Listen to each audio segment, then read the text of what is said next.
All right, what's up, everybody? It's your boy Floyd, aka Your Negus, aka Commission, owner of Team Delaney Saggy Tits, and of course, this is the best fantasy football league in the world, Nantucketts Revenge. And as per usual, I am joined by my lovely second place co-host, owner of Team Thousand Oaks Gang, Michael Wiseman. How you doing, buddy? Can't complain. It's been a good season so far. I think we've got some competitive teams so far this whole season. Honestly, a lot can still happen. We got some close contentions for these last playoff spots as well for the top spot, and maybe even the bottom two spots could get interesting these last 2 weeks. So it's been good so far, and I think we should just get right into it. Yeah. Yeah, it's weird. With standings, like everybody is still like in it to like mix and get in different spots. Like even me, after losing last week, I'm still actually technically in playoff contention. And our first and second place areas are still pretty crowded. So 2 weeks left, still a lot to see. Throw us into the standings. Yeah, sitting there at the top. He used to be there earlier in the season, but it was Mike for the longest time. But now he's finally back up there. Team Rusty Cunts, owned by Trevor Wiscotchel at 7-3-1, and then we have a three-way tie for second, being at 7-4, which is myself, Thousand Oaks Gang, Nick, Evansdale Carpet Munchers, and Mike with 4 down territory. First time Mike hasn't been in first place in a couple weeks. He was up there all by himself for a while. And then tied for, would that be third? No, that'd be fifth, technically. So they're both 6 and 5. That's Butts and Billy, Toledo Cheek Clappers. And I think these two teams have been pretty solid most of the year. So they're holding the last 2 playoff spots right now. We'll see if they can keep it for the last 2 weeks. Followed by, in the 7th spot, all by himself, XNX Alexis Texas, owned by Rob at 5-5-1. And then also on the outside playoff bubble is 2 5-6 teams. Yourself, Delaney Saggy Tits, and bye week, Devin Pooley. Looks like these teams still have a chance mathematically at making the playoffs, but gonna need some games to break their way for it to happen. And then we have, getting to the bottom 3, we've got 2 4-7 teams. Get to Black, Damian Brown, and Juices Loose, Mikey Martinez. Both these teams, it looks like they're mathematically out of it, I think. Well, I guess maybe they might mathematically still be in it, but it would take a lot for them to sneak in at 6 and 7. And then last but not least, we've got Ricky Grodi, the Golden Taint, 2 and 9. Unlucky on his part to be at the bottom. His team's been solid. He's just ran pretty poorly as far as luck goes. Yeah, a few notes. It seems Ricky is surely relegated. We'll see if we expand to 14 teams next year and if that means he gets a chance to come back or not.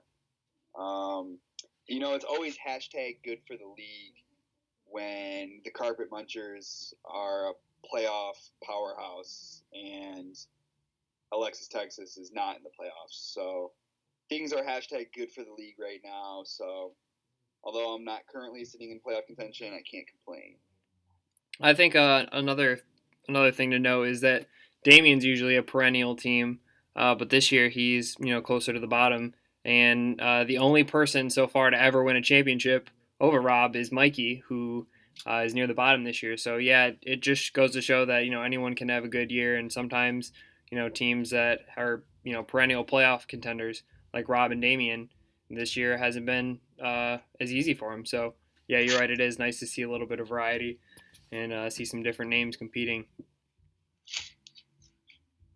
Yeah. All right, so we actually concluded one of our first payouts of the year. It ended last week since there are 12 teams. In order to win the Survivor Challenge, you have to continually not be the lowest scorer for 12 weeks straight in order to attain this distinction. And with that being said, that also means that as teams get eliminated, not only do you not have to be the lowest scorer, you have to not be the lowest scorer of the teams remaining. Right. And so I broke it down. So in week 1, my team was the first to get knocked out with a total of 103 points, which was the low for the week. followed by on week 2 was team bye week. Devin Pooley, 72 points scored. Week 3, Evansdale Carpet Munchers, they dropped out with 104 scored for the week. Week number 4, Team Get to Black only scored 92. Week 5, Rusty Cunts was eliminated from the Survivor Challenge with a score of 104. So right there you can see within 5 weeks, right now the standings, the top 3 teams were all eliminated. So despite being top 3 now, just goes to show that even if your team isn't in first place, or even if you're not the highest scoring team, you still have a chance to win the Survivor Challenge. So week 6, you had Juices Loose get eliminated with 80 points. Week 7, the lowest score of the whole season was Delaney Saggy Tits, 70 points. Week 8, we are down to our final 4. The first one gone was Team Butts with only 100 points, followed by 4 Down Territory, 98 points in Week 9. Week 10, with the highest score being eliminated from the Survivor Challenge, unlucky yet again, Ricky, 116 scored in Week 10. And then finally, the final 2 were the Toledo Cheat Clappers, Billy Block, and xnxx.com/Alexis Texas.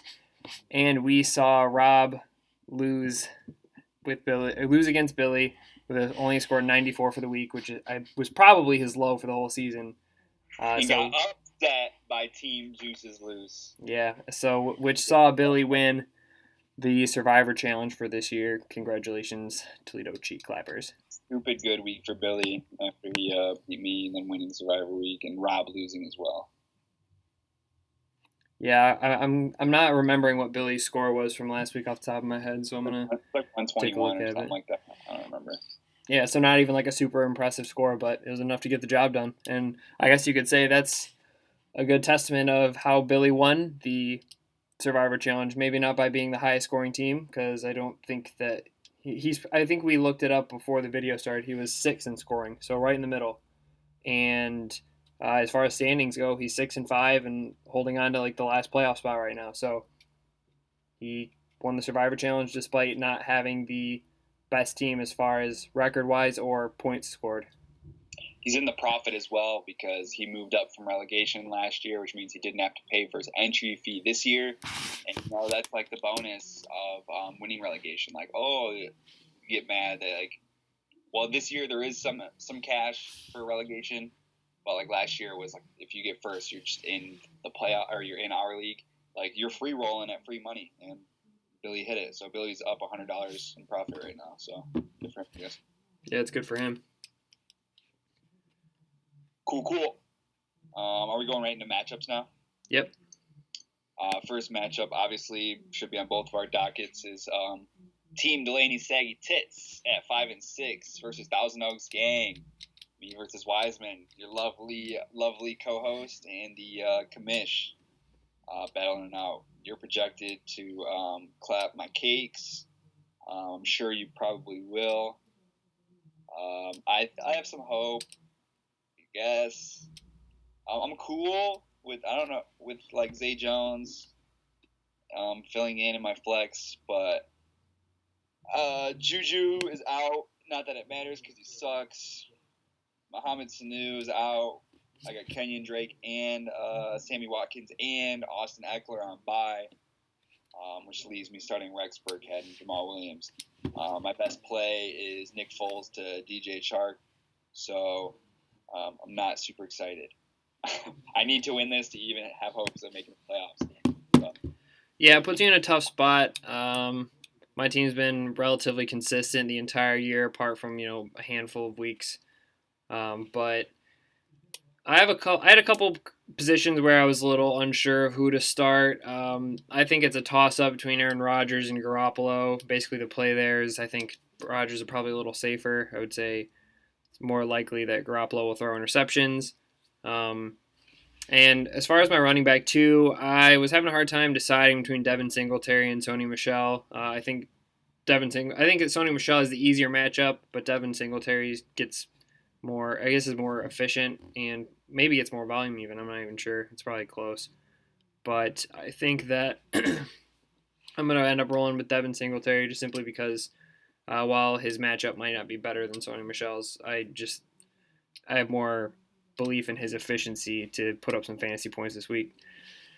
And then as far as the wide receivers go, honestly, I think that this week your wide receivers on paper are probably just as solid as mine are. And then as far as matchups go, I'd say you have the slightly better matchup. I think Tyrell Williams and Kenny Galladay have some promise, but Galladay is heavily capped by Driscoll being the quarterback. Is he though? I think so. I mean, he hasn't. I think if you look at the games, the splits between the games with Stafford and so far the games with Driscoll has been much better for Galladay with Stafford playing. Yeah, I would say Stafford definitely makes it way more comfortable. So I'm rolling out Jacob Hollister since Hunter Henry's on bye and Austin Hooper is hurt. So I do have two top tight ends, but I don't have either of them this week. I kind of saw it coming a few weeks ago when I picked up Jacob Hollister because I had read that Hooper's knee injury might take him out through like week 14, so picked him up in advance because I knew I wasn't going to have Hunter Henry, so that one's easy. Devontae Adams, tough matchup in San Francisco, but he's got every opportunity to succeed just with the volume that he gets. And then Deebo Samuel or Tyler Boyd was a tough choice. Got to go with the upside of Samuel, though, especially since Boyd was so trash last game. Finley doesn't appear to have anything to offer. And honestly, I thought that you might start Danny Dimes just to try to maybe go against my Bears defense play, but you're rolling out Foles. Yeah, I think Foles and Chark are a good stack to have this week. I like Allen Robinson a lot this week as well, but honestly, just having the edge with the running back situation, and I would say my flex plays are a lot better. I would say that I probably have the edge here, but anything can happen. Yeah, I could roll out either Foles or Danny Dimes. I feel like Danny Dimes actually probably offers more upside, so I don't know. Maybe you shouldn't have told me that. I think I might end up switching it. I think Danny Dimes probably offers more upside. He's not afraid to run the ball when he has to. And you do have that stack with Tate. Yeah, so I have a stack regardless going. I guess it worried me against Bears D, but Jacksonville going against a pretty bad Tennessee secondary. Maybe I'll leave it in. I think you got a chance, but I think that the projection is fair, having me as favorite. Yeah, 100%. All right, next matchup I've got is Get to Black and bye week. Yeah. So far, Get to Black, 4-7, playing bye week 5-6, is out to an 18-0 lead. With Deshaun Watson putting up 18 points last night. He's got Zeke and James White. I like those. I want to say that that's going to be a decently high-scoring matchup, but honestly, it's supposed to rain. I don't know how much rain though. Yeah, it is in New England too. If it rains, honestly, I could see this game being pretty conservative, ending like no more than 35 points between them. What do you think the line is? Was the total for the game? Yeah, what's the over-under for points? It was like in the 40s. It's not moving. It's like 47 or something like that. I think that's too high. I don't think it'll quite be that much. Right. So, yeah, I don't know. I mean, Zeke and James White are obviously by themselves great fantasy options, so I have no problem with that. It's a game that's likely to be a really good real-life game and not that good of a fantasy game. I agree. Maybe a guess. And the rest of Damien's team, I don't like it. I'm cool with Marvin Jones and Danny Amendola being rolled out. Driscoll still put up like 28 fantasy points against Dallas. Dallas's defense isn't that good, but whatever. Miles Sanders actually had some pretty ridiculous usage last week, although he didn't really capitalize. What's going on with Devin's team is Alshon Jeffrey playing? I thought he might have been hurt. I don't know. I have no idea what his status is at the moment, but he's probably still listed as questionable. As well as George Kittle, so we'll see what happens there. This game is almost like the battle of irrelevance. Yeah, neither team has a lot going for it at this point, which would explain why they are where they are in the standings. No offense, guys, but it's not your year, bud. That ain't it, cuz. Yeah, I think. One, yeah. I mean, I think that you've got some decent upside on Devin's side with Derrick Henry, and I mean, Marquise Brown, because Lamar Jackson has been playing great. I mean, it hasn't come through the past couple weeks, but it's still a possibility. And then George Kittle coming back is big. And then I don't know, Joe Mixon has had a terrible fantasy season, but I mean, he can put up points any given week, I suppose. And Kalen Ballage is trash. Honestly, if I had to pick one, I'm gonna give Devin the slight edge here. Yeah. I think I got Damian. We'll see, mate. We'll see. Next matchup, Evansville Carpet Munchers. Nicholas Dean Rudder sitting at 7-4 versus the Golden Taint 2-9 Ricky Grodi. I think Nick is gonna absolutely fuck Ricky in his butt on this matchup. I like OBJ and DK Metcalf, and then who knows, maybe even Randall Cobb. But Lamar Jackson is a god. He's not even a human. Latavius Murray is an absolute smash spot. Michael Thomas is Michael Thomas. Michael Thomas has been unreal this year. Conley this week, and Calvin Ridley went off last week. So I'm just going to take Nick Rudder in this one and assume that Ricky doesn't have a chance, especially only getting 6 from Carlos Hyde. Yeah, I agree. I think this could be a big week for Jalen Samuels, and obviously, like you said, Odell Beckham and DK Metcalf. Julian Edelman's always safe. But yeah, if you look at what Nick's got this week, you're right about Lamar Jackson and Latavius Murray. Ronald Jones he could be sneaky good against Atlanta. He's been serviceable. Yeah, and then I'm not high on Jimmy Graham this week. I think that that Ricky definitely has the more favorable positioning at tight end here, provided that Evan Ingram plays. He's projected 0 right now, so we'll see.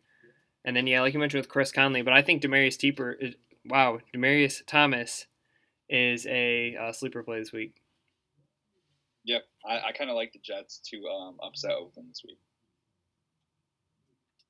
All right, next matchup then? Yeah, we got our first true matchup that actually matters. Some playoff implications here. We have our number 1 seed versus our number 6 seed, in which they're only 1.5 games apart. Rusty Connors, Trevor Scotch versus Leo Cheat Clappers, Billy Block. While Trevor is projected to win this one, Billy's got Tyler Lockett coming back. Devontae Parker is in an absolute smash spot. Amari Cooper has been absurd this year. Jeff Driscoll has not been terrible as far as fantasy points goes. Alvin Kamara is back into it. Philip Lindsay took back over that lead role-ish last week. Nelson Aguilar is trash, but maybe Billy ends up playing someone else. I don't know. He doesn't really got much. Ajayi might play this week. N'Keal Harry is an option, I guess. So while Trevor is projected to win this one, and obviously you like Crowder and Landry and Julio and Waller, this is going to be a bang-bang matchup. It's going to be a really good matchup. And I think I'm actually willing to take Billy in this one. Yeah, I agree. I think this is going to be a good matchup. We're going to get 2 high-scoring teams here. Most likely our highest scoring. Just low. What's that? Billy's floor is just a little bit too low, having Aguilar and I guess Jason Witten is no longer in his flex spot. It's in the tight end spot now. I want to take Billy really bad, although Trevor's projected to win this one. Yeah, I could see where you're going with this. It could go either way. Going to be high scoring, but I disagree with you here as well. I think that Trevor is going to win. He's got the smash stack against Tampa Bay with Matt Ryan, Julio Jones, Mark Ingram, and Saquon Barkley are both great. Jameson Crowder against Oakland, great matchup. Jarvis Landry against Miami, revenge matchup. I think it's going to be a good one. If he can get some decent points out of his flexes here, because I think they're the only question marks in his lineup, because Darren Waller's definitely instant start against the Jets. I think that what you said kind of is going to be the factor if it does end up going Trevor's way, is that Billy's floor just might be too low, so that if Billy's team doesn't capture its ceiling or doesn't have a good week, I think that this could end up being easy for Trevor. So if Billy has a good week, it's possible he pulls it out, but I think that the projection's fair, having him winning. Yeah, and I'm obviously rooting for Trevor, even though so I can sneak into that playoff spot. And I would be rooting for Billy, technically, because if Trevor loses and I win, that means I'm in first place. So we're rooting for the wrong side. Well, not even rooting. It's just that rooting for someone and thinking it's actually going to happen are two entirely different things. Touche. All right, next matchup. We got 7th place, just outside the playoff bubble. xnxx.com/Alexis Texas. Robert Zabecki at 5-5-1. Squaring off at tied for 2nd place, 4-down territory, Mike Brobes. And this is going to be another good matchup. I'm going to go ahead and predict. I think that both of these lineups have their strengths and weaknesses, of course. But in the grand scheme of things, I think that Rob's going to pull it out here, especially after the great start. Hopkins gave him the 27 points. I think Evans against Atlanta, great matchup. Fournette, always instant start. Russell Wilson, number 1 quarterback so far for a reason. Aaron Jones has been great this year. San Francisco's defense is tough, but I think he gets enough volume. It's going to be fine. Obviously, I don't have a ton of confidence right now in McLaurin, who will probably see Slay most of the game. Hunter Renfrow. It's a decent matchup for him, but I just feel more confident, obviously, in his other starters. And looking at Mike's side of it, I think that as we've mentioned before, the New England and Dallas game will be a good football game, but maybe not so good for fantasy. So, and if it rains, like you said, it might be a tough day for Dak, but obviously he's capable of putting up a lot of points. I think that overall, if you consider both slots of the running back, I would say Mike's got a bit of an edge here with Gurley and Carson. Then Cooper Kupp has had a rough couple weeks, but overall he's having a great fantasy season, so obviously start him no matter who he's playing. John Brown has been solid, tough matchup against Denver, but obviously you start him as well. And then I think the flex spots are where it gets questionable for Mike. Dede Westbrook has been not so good this year, and just overall tight end, apart from maybe 5 or 6 guys, has just been terrible. So starting 2 tight ends, unless you have 2 of the elite ones, is always a little risky. Which even what is elite anymore at tight end this year? That's true. So yeah, I'm taking Rob here. All right, you're taking Rob. First of all, shout out Rob. He's away. He just went away for a little bit again in the Navy, so we had to set his lineup for him. Unfortunately, he's got Jonathan Williams on the bench, but I think he's going to be all right. I'll take Rob this week. I wish Mike Brobes' 4-down territory would do me a goddamn favor and beat him so I could sneak into the playoffs. But I don't think it's going to happen here. I even like Terry McLaurin this week. D-Hop already got him 27. He's got Mike Evans going, Russell Wilson, etc., Aaron Jones, Ecklerts, etc. Give me Rob this week. Yeah, I didn't mention anything about tight ends. I think both teams have very solid tight ends going this week. Mm-hmm. All right, final matchup. We've got Team Juices Loose, Mikey Martinez at 4-7, squaring off with Team Butts, who are tied for 5th. Team Butts is tied for 5th right now, 6-5. However, right now Mikey's got the lead, 26-0. However, Mikey had 3 guys play last night. Hilton getting him 4, Will Fuller getting him 21, and Kenny Stills getting him 1. So it's got Butts to win by a lot, and I think that's a fair assumption here. I think Kareem Hunt and Le'Veon Bell are great starts for Mikey, but I think it stops there as far as quality starting options for fantasy purposes go. I mean, Tariq Cohen and Sterling Shepard, have their roles and get a decent amount of volume, but you just don't see it being enough to take Butts out here. Having McCaffrey, Josh Jacobs, Chris Godwin, even Darius Geis, I think is a great start this week. So yeah, give me Butts.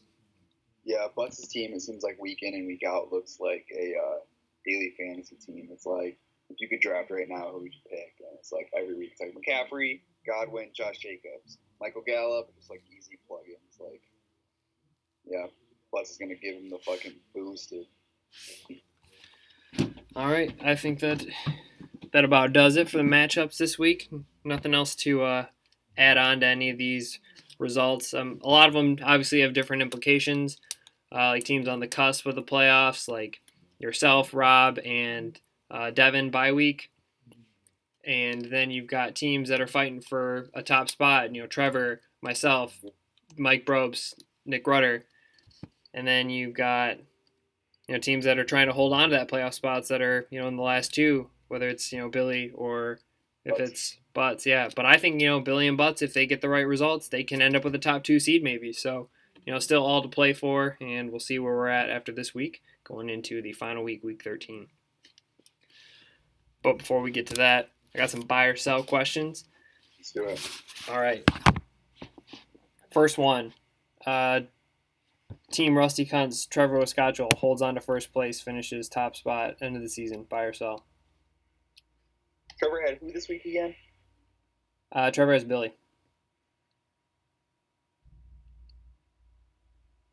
I'm going to sell that only because I think there's a chance Billy could win this week, although I like Trevor's team. If Trevor loses this week, there's a lot of really good teams.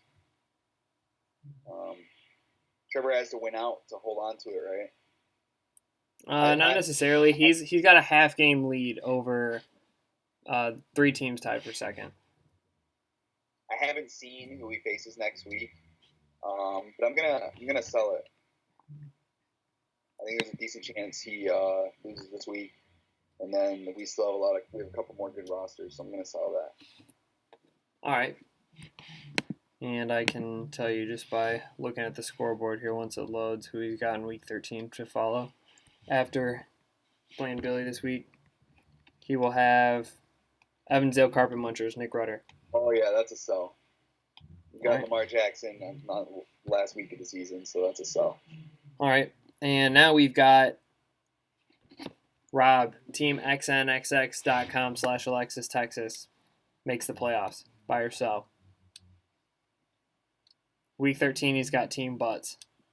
This week, I'm gonna sell it. yeah, this week he's got Mike Brobes. I'm gonna sell. 274s. I think he just faces 2 really good teams back to back. Mike Brooks' teams are pretty okay.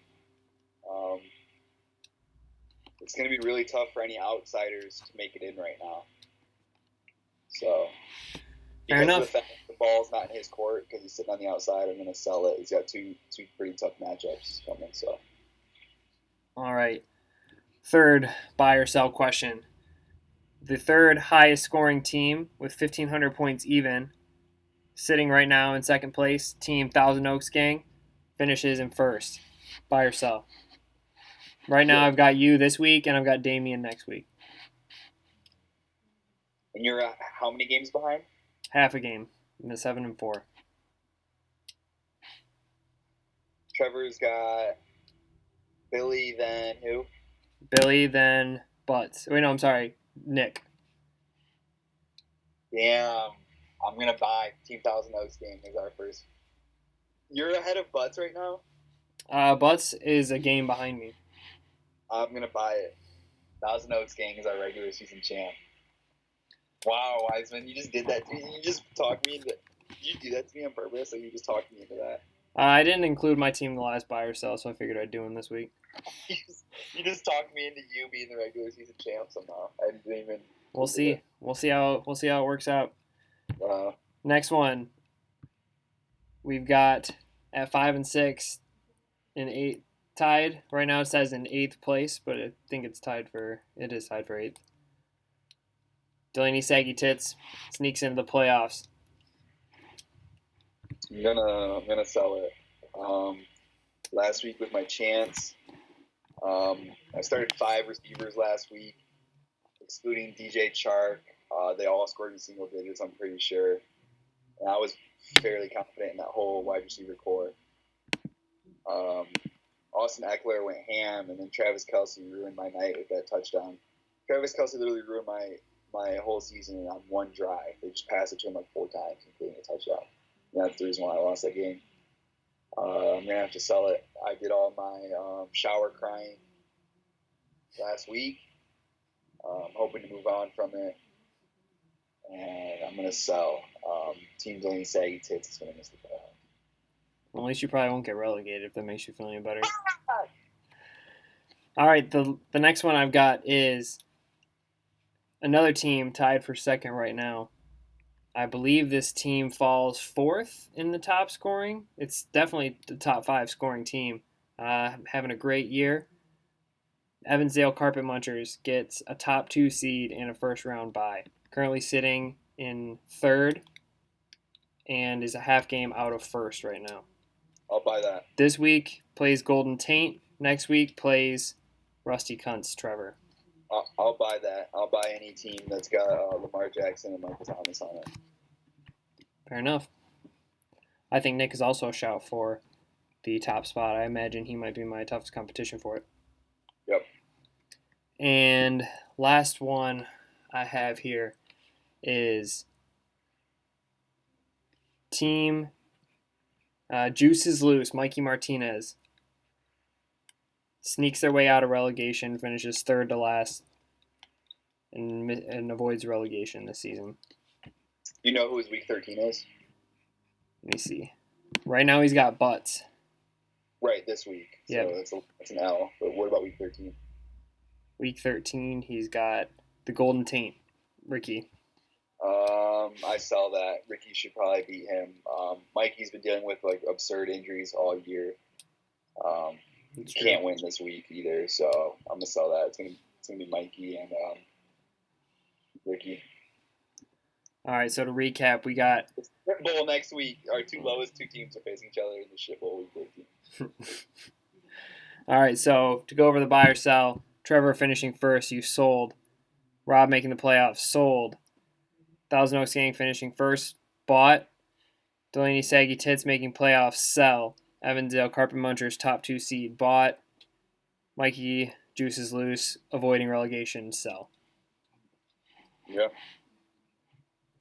All right, what do you got for us for the B League? Coming in the B League, our top 2 seeds. Team Big Boys Don't Cry is our first seed. Dustin Jacobs at 9-2. Our second team, Team Miller Time, perennial powerhouse, was the best team last year. I think he might have had like one loss last year. I don't remember. Team Miller Time is my buddy Andy. Right now, and assuming they both win this week because they both have pretty easy matchups. They actually face each other next week for all of the marbles. The first seed is guaranteed. The regular season champ, I repeat, is guaranteed to move up to the A-League. And they face each other next week. The final week, they literally face each other to see who automatically moves up. So that'll be super awesome to see. The other team that moves up, the teams that move up are our regular season champ and our playoff champion. If it is the same person, it is just the 2 teams that make it to the championship. It's nice to have it's like a pre-championship championship between Dustin and Andy. That's so cool that it's going to be third. I think. A proper And third, final. Secret David Carr. Well, I'm saying strong actually. 1, 2, 3 team for third. Secret, Team Johnson, Team Carr, Amber, and then Maddie. Shout out Maddie. We're having some connection issues here. Fuck it. Becky, she's won 5 straight. At one point, she was 1-5 and was literally the 12th worst team. She was the worst team in the league 5 weeks ago. Has won 5 straight to move into tied for third to get into a playoff spot. And then at the bottom, at 11-12, we have Team Cook 'em Up and Team Overgrown Stretch Nuts, aka my brother and sister, putting on for the family name in the 2 worst spots. Right above them is Stephanie Andrews, Drake, Devin Urbanski, and Chelsea Hoyt. Poor Gale Quails. Looks like they're not going to make it back up. Gale Quails promised me he'd make it back up in 1 year, and he blew it heavily. It's looking like we're going to be either Andy Miller or Dustin Jacobs, and then a possibility of, again, another one of those 2 with something like either David Carr, Ryan Brill, or Maddie. That's what it looks like. So all will be fine additions. They'll all be fine additions to the league. And yeah, we'll see if maybe we expand to 14 next year. We'll obviously, involve everyone and get everyone's opinion. We might go over other potential changes as well.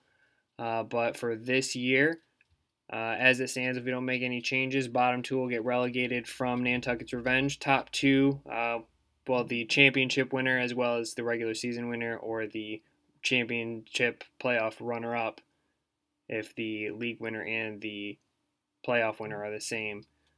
So either they'll replace the bottom two teams this year, or they'll just be added to a 14-team league next year. So we'll see what happens.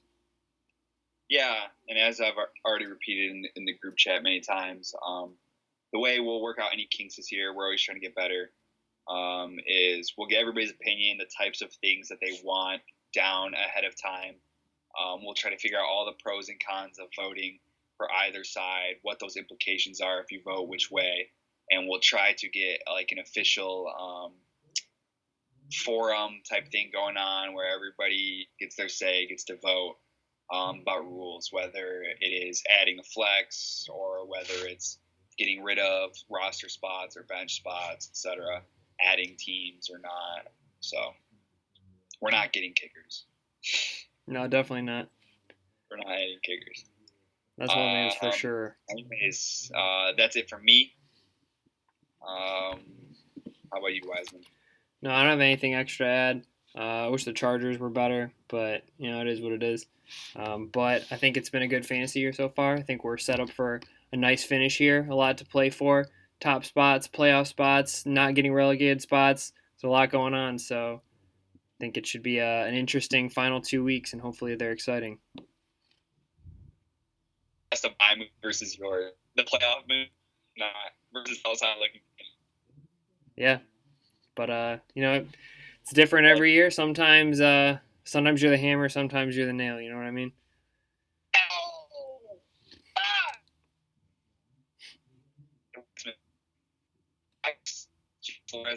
One in the friend group to have baby. We'll see who it could be. I'm still sticking with the sleeper. I'm still saying that Kyle's a sleeper. I'm not saying that he's going to be the one, but keep your eye on him. And I think that I've narrowed it down in my mind between Nick, Mason, and Billy, and I think that Brian and Kyle are my outside sleeper picks. Yeah, I like the Billy pick. I also like the Mason pick, and I think you're sleeping on Rob. You know how it goes when the military boys go away and they get themselves a hot blonde. You're right. But Rob's different. Rob didn't buy a Charger, so Rob's at least not following the exact script. Oh, but he hasn't gotten out yet, so we'll see. That's true. Very true. That's it from me. That's it from Nantucket's Revenge Fantasy Football League. I want everybody to have a happy Thanksgiving. Make sure you play your DraftKings Thanksgiving slate. If you don't want to, give me your money. I'll play it for you. That's all I got. All right. Cheers, lads. Go Cowboys.